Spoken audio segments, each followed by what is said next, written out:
being should be. And so, I think that the male superheroes are overly masculinized, and the women are overly feminized, and I think that's just part of like the whole superhero universe, really. Now for my favorite part of this rant. Let's talk about the sarcastic comment that Ellen made at the start of her stupid video. Today is International Men's Day. Yeah. Finally a day for men. Finally. It's about time, those poor men. Ellen basically insinuated that every day is a day celebrating men, and since she's a feminist and her audience is full of feminists, they laughed in agreement. Alright, Ellen, fair enough, every day is a day celebrating men, right? Can you name even one legal right or privilege that men have over women in the Western world? Yeah, that's what I thought. Well, I can easily name at least 10 legal rights and privileges that women have over men in the Western world off the top of my head. But trust me, there are a when you create yourself to make it, you're going to have to either let that creation go and take a chance on being loved or hated for who you really are, or you're going to have to kill who you really are and fall into your grave grasping onto a character that you never were.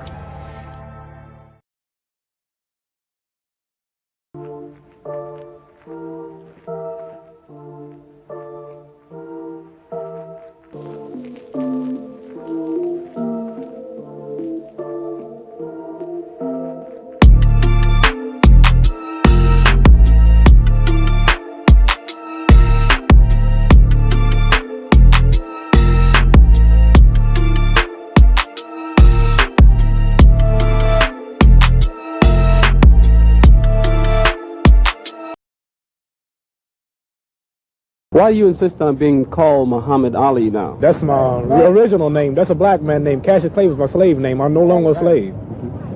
No. Cassius Clay, yes. Why do you want to say Cassius Clay when Howard Cosell and everybody is calling you Muhammad Ali? Now why you got to be the one of all people whose color to keep saying Cassius Clay? Howard Cosell is not the one who's going to fight you. I am. You make it really hard on yourself now. Well, why don't you keep the thing in the sport angle? Why don't you call me my name, man? Well, what's your name? You told me your name was Cassius Clay a few years ago. I never told you my name was Cassius Clay. My name is Muhammad Ali, and you will announce it right there in the center of that ring after the fight if you don't do it now. For the benefit of this broadcast, him. All right? You just acting just like an old Uncle Tom. Another flawed policy. I'm going to punish you. Let me tell you something, man. You ain't got no back off of me. Don't call me no Uncle Tom. This is one of the craziest things you're ever going to see, and it's real. Located in Building 7, one of the first structures put up when RIT made the move from downtown Rochester to suburban Henrietta. The stairwell, designed by Filipino architect Rafael Nelson of Uganda, was built in 1968. And How is that possible? RIT students ever since. But what I want you to do is just walk up the stairs and wait for me on the next floor. Just go upstairs. There you go. That's it? That's it. Yeah, that's it. Just they're normal stairs. Just walk on up. Can you imagine how difficult it would be to make stairways like this? I would love to do it though. This is crazy.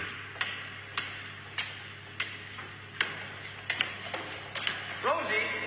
What? How is that possible? This is crazy. I'm going to show you how great I am. Great I am. Great I am. This kid's going to be somebody better than anybody ever knew. I'm going to show you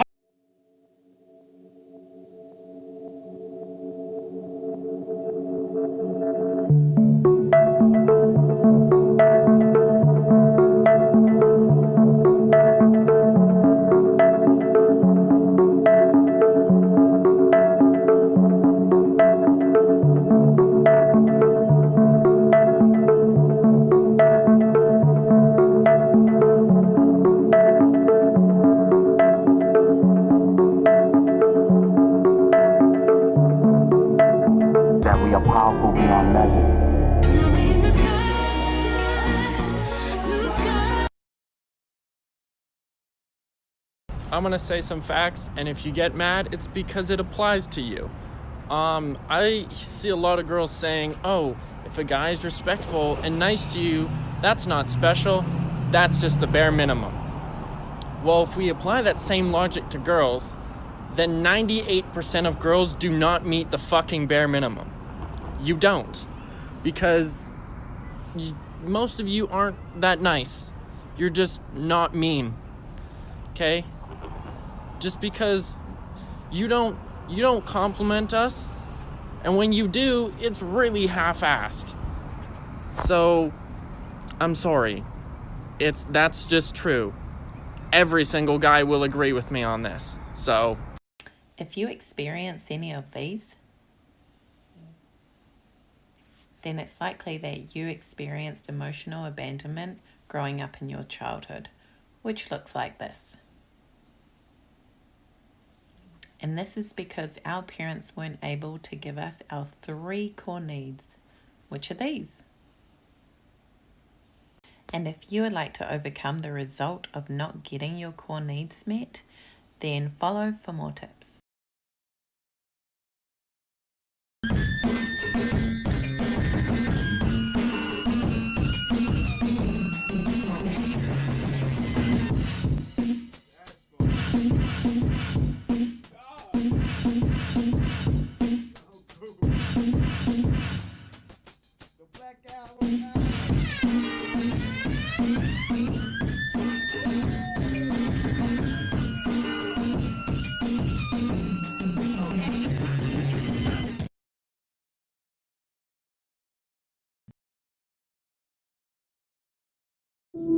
Do you feel that you're happier right now than when you were broke, or not really? Sometimes. It's a sometime thing. But I feel like the way that I have money kind of took away a lot of my happiness. I've bought pleasure for so long. You can't buy happiness. You can buy pleasure, though. Happiness is an emotional response to an outcome. If I win, I will be happy. If I don't, I won't. It's an if-then, cause and effect, quid pro quo standard that we cannot sustain because we immediately raise it every time we attain it.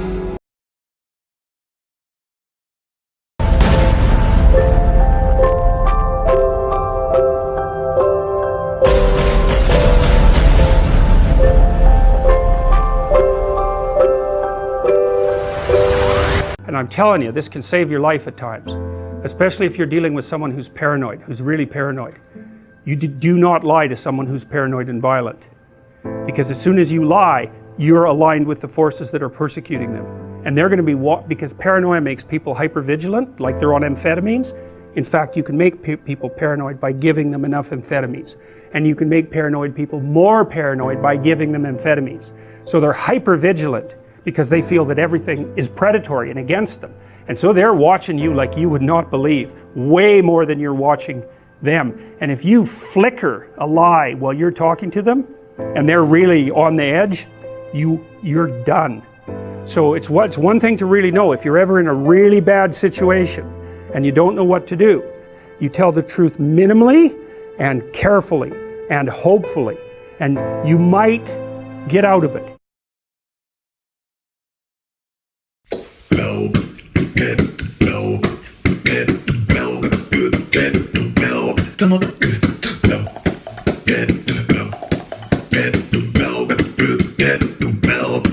Down at this field, it's by my toes. It wells up electric wavy when I'm learning road. Up through my speed, up through my robe. We flying up those buildings and we in our zone. Come on and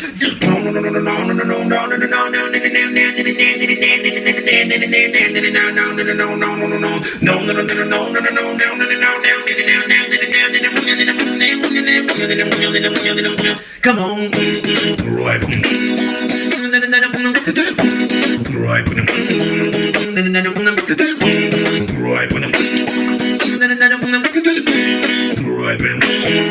Right, yeah. And did you believe in God? Oh, yes. Do you now believe in God? Now? difficult to answer. I know. I don't need to believe. I know.